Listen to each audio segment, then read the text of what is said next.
Hola, ¿qué tal compañeros? Bueno, pues ya estamos en nuestra clase importante del magnetismo. Acuérdense que ya habíamos visto un video de Richard Feynman donde nos platica un poco sobre los imanes, pero más que sobre los imanes nos platica un poquito del carácter de la investigación. Luego vimos una clase de introducción al electromagnetismo por parte del Dr. Walter Levin del MIT. Y finalmente yo les di una aplicación del electromagnetismo y de toda la intradisciplina alrededor de una fotocopiadora. Pues bien, ahora lo que tenemos a continuación es la teoría. ¿De dónde viene todo esto? Porque finalmente recordar, estamos trabajando con ciencia básica y bueno, el magnetismo empieza su camino larguísimo a partir de que en la antigua Grecia se piensa, la leyenda nos dice que la magnetita lleva su nombre probablemente por esa ciudad griega Magnesia de Tesalia, donde precisamente los pastores como el que tenemos aquí, si ustedes se dan cuenta, lleva un báculo. En las puntas de los báculos eran metálicas y en las puntas de los báculos se pegaban estas pequeñas piedritas de magnetita, ¿sí? Se pegaban en las puntas y otra vez, como todas las historias de la física, surgen de manera natural. ¿Por qué se pegan estas piedritas? Y obviamente empieza a haber una serie de diferentes teorías, pero por supuesto la gente que se dedica al conocimiento se pone a pensar de otra manera y a investigar qué es lo que sucede. Entonces, ¿qué es la magnetita en realidad? Pues la magnetita no es otra cosa, y otros materiales por supuesto, que imanes.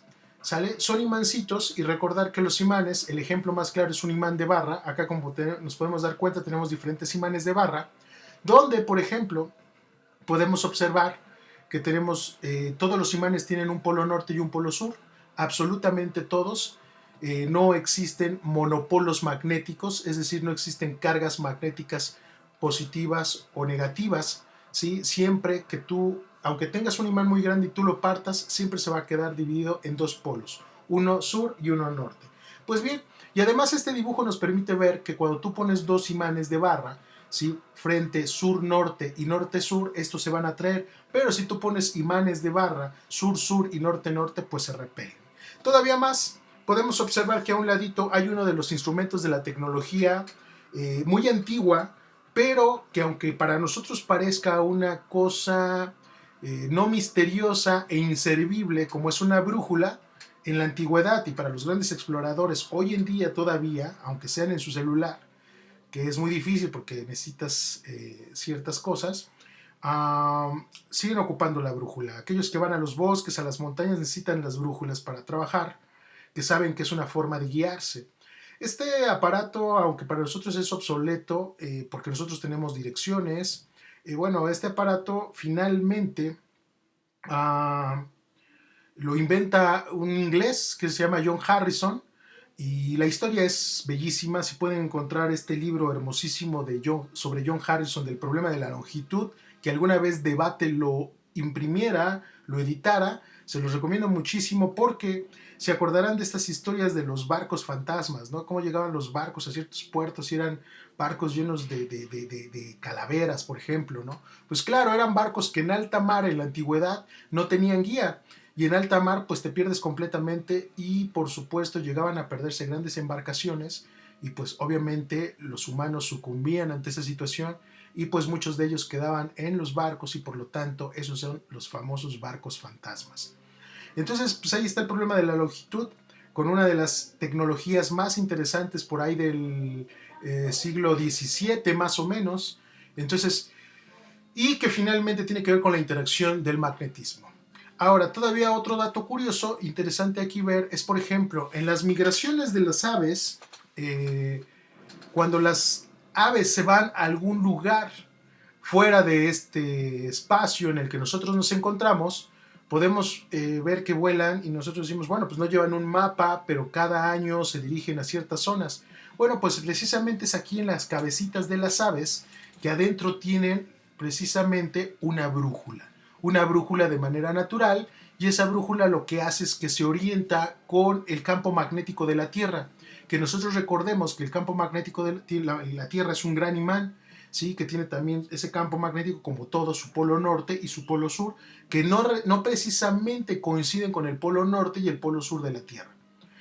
Yo todo esto de las aves lo aprendí en este excelentísimo documental que es Las alas de la supervivencia, ¿sí? Del famosísimo Jacques Perrin, francés. Se los recomiendo muchísimo. Ajá, entonces ya decía yo, entonces este es un gran documental de una belleza impresionante. Pero bien, ¿qué es precisamente todo esto de los imanes? ¿De dónde viene? Pues recordemos que un imán, acá volvemos a tener un imán con su polo norte, con su polo sur, y abajo de él podemos ver una serie de líneas de campo magnético, que este es un experimento que al menos a mí me tocó realizarlo en la primaria, ¿sí? Algunos de ustedes seguramente les tocó en la secundaria o nos tocará si es que tenemos el chance de regresar a la preparatoria, lo haremos en la preparatoria. No tienes otra cosa más que poner sobre una superficie lisa ralladura de metal y por debajo colocar un imán y entonces pues, podrás ver cómo se generan estas líneas que estamos observando aquí. Pero como ya nos había dicho en el primer video que vimos, el gran señor Richard Philip Feynman nos dijo, bueno, pues es que un imán funciona no por otra cosa que la orientación de sus dominios magnéticos. ¿Sí? Sus atomitos están orientados de la misma manera y por lo tanto se generan un polo norte y un polo sur. Aquí si se dan cuenta hay un proceso de imantación. En principio tenemos acá un material que no está imantado, un material común y corriente como puede ser un lápiz, una libreta, ¿sí? Cualquier cosa. Y vean, se ve que se está haciendo un proceso para que se empiecen a orientar. Aquí tenemos completamente desorientado todo y después pasamos a una orientación completa, bueno, parcial, perdón, y aquí ya pasa a una orientación completa. Pero este, por supuesto, es un proceso de imantación. De manera natural, los imanes aparecen de esta manera y los materiales que no son imanes aparecen de esta manera. Y bueno, pues pongo a Feynman porque Feynman fue el que nos platicó precisamente de esto en el video que vimos.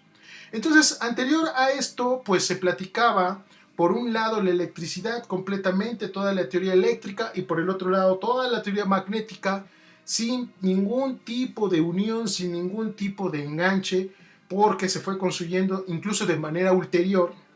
Por un lado la electricidad, por un lado la experimentación del magnetismo, ambas experimentaciones, pero llega un suceso interesante en el cual las cosas convergen en un punto.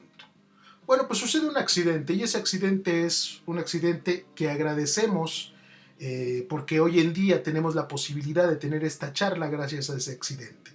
Y lo que sucedió es que uno de los físicos más importantes de la historia, que es Hans Christian Ørsted, que es el señor que está aquí colocado, mientras estabas preparando una clase, un experimento para sus alumnos en la universidad, le pasó un accidente. Resulta que en la mesita en la que tenía montadas sus cosas, en la que estaban puestas sus cosas, bueno, pues habían dejado una cantidad de brújulas puestas por ahí. Y bueno, pues él estaba haciendo conexiones para hacer otro tipo de experimentos y entonces resulta que pusieron obviamente cables que se conectaron a diferencias de potencial, es decir, a una fuente de voltaje, y entonces resulta que al hacer eso se dieron cuenta que pasó algo interesante. A ver, hagamos un poquito de background y recordemos lo siguiente. Si tú conectas a un cable conductor una fuente de voltaje, ¿sí? Con una diferencia de potencial, pues vas a generar ese cable conductor un flujo de corriente eléctrica. Recordarlo. ¿Por qué? Porque sabemos que el cable conductor en su red tiene una cantidad de electrones sueltos enorme. ¿Sale? Y esos electrones sueltos pues no son otra cosa que portadores de carga. En el momento en que tú conectas una diferencia de potencial, lo que vas a generar es que haya un flujo de electrones. Y ese flujo de electrones nosotros le conocemos con el nombre de corriente eléctrica. Entonces vean cómo otra vez estamos hablando de corriente eléctrica, pero ahorita estamos ya en el tema de magnetismo. Entonces resulta que el punto estuvo en que el accidente es que mientras dejaron las brújulas ahí puestas, que regresamos. ¿Qué pasa con las brújulas? Pues las brújulas se orientan precisamente con el campo magnético de la Tierra. Es decir, con el campo magnético, lo estoy aclarando. Entonces dejaron las brújulas ahí, nunca pensaron que la electricidad y el magnetismo tuvieran una relación. Sin embargo, en el momento en que están haciendo sus conexiones, están conectando sus corrientes eléctricas, resulta que las brújulas estaban colocadas por ahí, conectan la fuente de voltaje, se conecta la fuente de voltaje y se genera un movimiento en la aguja de la brújula. Conectan una corriente eléctrica inversa y se voltea la línea de la brújula. Entonces ahí es donde Hans Christian Ørsted dijo, a ver, esperemos un poquito porque aquí está pasando algo. ¿Sí? Seguramente estos curiosos empezaron a decir, a ver. Ajá, entonces decía yo, seguramente el señor Hans Christian Ørsted dijo, a ver, lo que tenemos aquí de repente es que por un lado estamos dejando pasar corriente eléctrica, pero en el momento conectamos la corriente eléctrica y se mueve la aguja de la brújula. Desconectamos la corriente eléctrica y se mueve la aguja de la brújula. Y entonces, esto que para nosotros puede decir un sinsentido, obviamente él que tenía la claridad de un hombre de ciencia, dijo, a ver, aquí hay una relación importante, aquí hay algo bastante fuerte que no estamos viendo, pero que acaba de llegar a nuestros ojos a través de este accidente. Si yo conecto una corriente eléctrica, la aguja imantada de una brújula se mueve. Si yo desconecto la brújula de una corriente eléctrica, la aguja imantada se vuelve a colocar en su posición original. Pero la brújula es un dispositivo que se mueve a partir de campos magnéticos. Entonces, ¿cómo era posible que a través de una corriente eléctrica se generara un movimiento en la brújula? Bueno, pues entonces se dio cuenta Ørsted que si tú variabas una corriente eléctrica, se movía la aguja, ¿sale? Entonces, el movimiento de la aguja viene cuando tú varías la corriente eléctrica. Entonces, de manera natural, sí, hoy parece bastante evidente, pero no lo fue así en su momento, podemos ver que en el momento en que nosotros hacemos un delta de I, una variación de corriente eléctrica, eso inmediatamente nos genera un campo magnético. Y entonces nunca más vuelven a estar la electricidad y el magnetismo separados. En ese momento se empiezan a recalcular las cosas de la electricidad a través del magnetismo y las cosas del magnetismo a través de la electricidad, porque se dan cuenta, empiezan a comprobar que efectivamente la electricidad y el magnetismo tienen una interrelación enorme, fortísima. Y entonces este experimento famosísimo del holandés Hans Christian Ørsted viene a ser un parteaguas para la historia de la ciencia. Y así es como nace el electromagnetismo, finalmente. Entonces, vamos a ver cómo trabaja esta teoría y cuál es la expresión matemática que va a llevar a cabo esta cuestión de la interacción electromagnética. Pues bien, decía yo que entonces, fíjense, tenemos aquí, tenemos dos cargas eléctricas, Q1 y Q2, que se mueven con una velocidad V1 y V2. Es decir, dos cargas eléctricas que están en movimiento. Recuerden que nosotros ya estamos en el área de la electrodinámica, cargas en movimiento, ya pasamos el área de la electrostática. Entonces tenemos una carga Q1 y una carga Q2 que se mueven con una velocidad V1 y con una velocidad V2. Entonces, considerando eso, lo que tenemos aquí arriba es la expresión matemática para la fuerza magnética. ¿Sí? La fuerza magnética va a ser un horripilante producto cruz que tanto les gusta a ustedes y que vimos la primera semana de clases, ¿sí?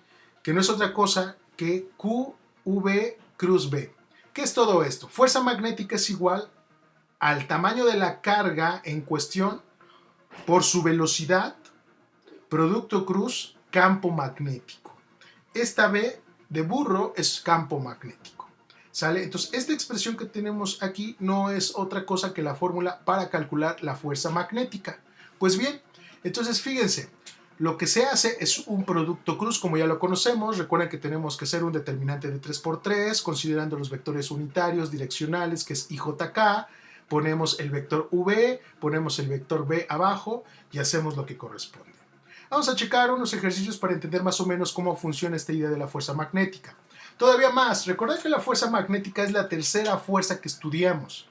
Hay fuerzas fundamentales de la naturaleza, lo dijimos al principio del curso, antes de empezar gravitación, y recuerden que pues la primera y más elemental es la gravitación y es la que rige esta forma del universo. Después viene la electromagnética, que ya estudiamos la eléctrica con Coulomb, y ahorita estamos estudiando la magnética. Y quedan dos fuerzas nucleares que esas se salen completamente de nuestro contenido, pero que las hemos mencionado como las fuerzas fuerza fuerte y fuerza débil. Y esta es la última fuerza que nosotros vamos a atender. Así que repito, fuerza es igual a la carga eléctrica por la velocidad de la carga por el producto cruz, el campo magnético. Y pues ya saben que no hay manera más sencilla de entender esto si no es a través de un ejemplo. Lo de la manita que está aquí lo vamos a checar en un momento más. Y bueno, chequemos, veamos. Tenemos este ejercicio, ¿sale? Dice, un haz de protones, donde la carga eléctrica es de 1.6 por 10 a la menos 19 coulombs, se desplaza a 3 por 10 a la 5 metros sobre segundo a través de un campo magnético uniforme con una magnitud de 2 teslas. Las unidades del campo magnético son los teslas. Ahorita hablaremos de esos teslas. Dirigido a lo largo del eje de las zetas positivo, como en la figura que está abajo.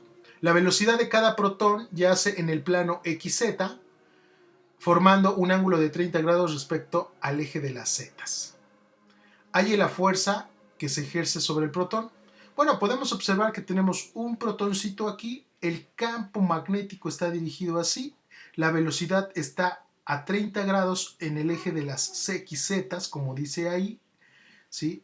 Y entonces dice, bueno, halle la fuerza que se ejerce sobre el protón. Bueno, pero si recordamos, a ver, dijimos que la fuerza magnética es la carga por la velocidad producto cruz del campo magnético.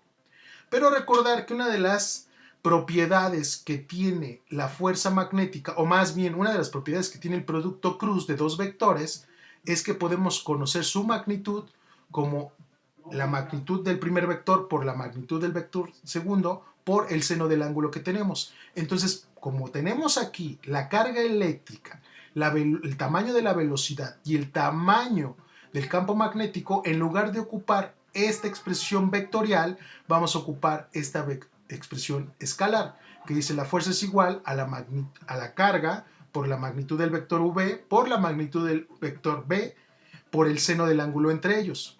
Entonces tenemos que la carga es 1.6 por 10 a la menos 19 coulombs, la velocidad es 3 por 10 a la 5 metros sobre segundo y el campo magnético son los 2 teslas. El ángulo entre el campo magnético y la velocidad son los 30 grados que se encuentran aquí. Si hacemos todo este producto, pues nos va a dar esta cosa que está aquí. Entonces ahí se les queda de ejercicio que ustedes comprueben que efectivamente son 4.8 por 10 a la menos 14 newtons. Pues muy bien. Dice abajo, evaluar. Se comprueba el resultado evaluando la fuerza mediante el lenguaje vectorial y la ecuación 27.2 se obtiene lo siguiente. Vamos a ver. Dice, si la velocidad respecto del eje XZ va a ser 3 por 10 a la 5 metros, seno de 30 en el eje Y, ¿sale? Vamos a tenerlo ahí en el eje Y, más el 3 por 10 a la 5 coseno, ¿sí? Coseno de 30. ¿Sale? Si ustedes se dan cuenta, en el eje K. Si ustedes se dan cuenta, el vector B, si los componemos en componentes, este es su componente Z y este es su componente X. El ángulo de 30, la componente Z es coseno, la componente X es seno. Muy bien, como tenemos aquí. Bien, entonces, aquí. Si hacemos cuentitas, bueno, pues nos da que esta cantidad, ¿sale?, es la velocidad. Por otro lado, el campo magnético es 2 teslas. Si ocupamos la fórmula vectorial, es la carga 1.6 por 10 a la menos 19 coulombs, ¿sí? La velocidad, que es toda esta, producto cruz, ¿sale? El campo magnético que solo tenemos en K, o sea, en el eje de las zetas. Y el resultado nos vuelve a dar el mismo, solamente nos va a cambiar el signo. Claro, ¿por qué? Porque aquí lo único que calculamos fue magnitud y aquí estamos calculando el vector fuerza. Recordar que los vectores, que las fuerzas son vectores. Entonces acá nos da un menos porque quiere decir que va en el sentido, en otro sentido, en el sentido negativo. Por otro lado, recordamos que el producto cruz de los vectores unitarios y cruz K es igual a menos J, que K cruz K es igual a 0. Esto nos permite hallar este menos que está aquí. Entonces, como se darán cuenta, te vayas por el lado vectorial o te vayas por el lado escalar, nos va a dar precisamente el valor buscado. Por otra parte,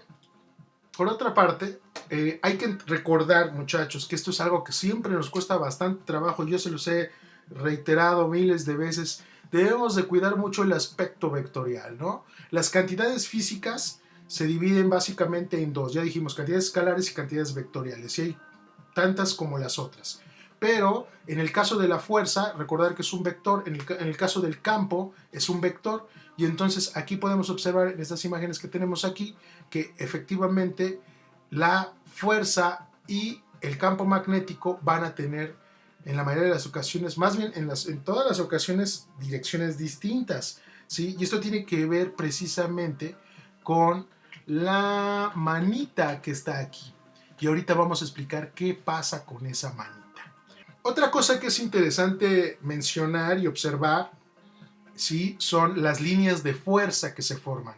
Así como explicamos o mencionamos estas líneas de fuerza que se muestran aquí y que son las más evidentes porque las podemos realizar hasta en casa. Si tienes un imán de barra, tienes limadura de metal, que lo puede ser fácil con un metal colado, ¿sí?, y limarlo y ponerlo sobre un papel y abajo el imán te va a generar estas cosas. Podemos ver cómo aquí hay algunas distribuciones o más bien algunas formaciones de líneas de campo. Por ejemplo, aquí está un imán de barra norte-sur y vean cómo se van formando, ¿sí?, las líneas. Acá tenemos esta bobina y vean cómo se forman las líneas. Acá tenemos este electroimán y así vamos pasando una línea por la cual pasa una corriente eléctrica, ¿sí? Acá tenemos una arandela por la cual pasan las líneas y entonces podemos ver las diferentes formas de las líneas de campo, es decir, no siempre son las mismas. Bien. Bueno, y la pregunta es, ¿tienes una mano derecha? Esto lo pregunto porque siempre sucede que luego no sabemos distinguir la mano derecha. Y esto es bien importante para entender el carácter vectorial de la fuerza magnética. ¿Por qué? Porque si ustedes se acuerdan, pues ya trabajamos con producto cruz y si hacemos un poquito de memoria, cuando trabajamos producto cruz vimos esta reglita de la mano derecha. Pues bien, vamos a ver de qué va. Pues aquí tenemos la cuestión, fíjense, tenemos un campo magnético que está dirigido a este ángulo del vector V, ¿sí? Recordad que este es el campo magnético, este es un protoncito, una carguita positiva, no sabemos, bueno, no sé, no leí, pero tenemos una carga positiva aquí. Aquí hay un campo magnético y hay una carga positiva que lleva esta velocidad en esta dirección, formando un ángulo con el campo magnético. Y entonces la fuerza que va a sentir esta carga eléctrica debido a este campo magnético va en esta dirección precisamente. ¿Cómo se logra obtener esa cosa? Bueno, pues si ustedes dan cuenta, aquí tenemos una manita que en principio se va a extender.